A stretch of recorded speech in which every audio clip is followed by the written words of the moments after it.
What's up, everyone? Welcome to the video. Today we're going to take a look at how to get a 2023 Nissan Rogue started if the key fob dies.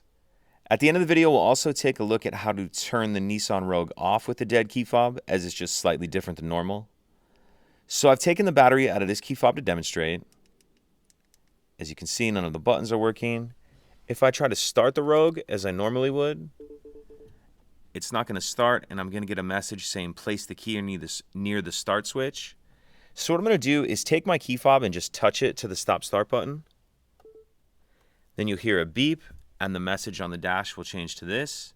And now we can start the vehicle as normal. So brake, stop-start button.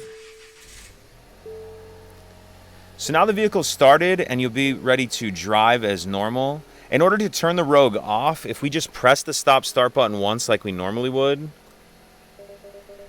it's going to beep and it's not going to turn off. So what we need to do is press and hold down the stop-start button for a few seconds. And then once it turns off, you can release.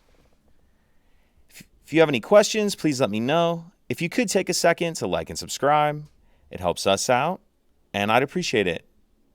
Thank you.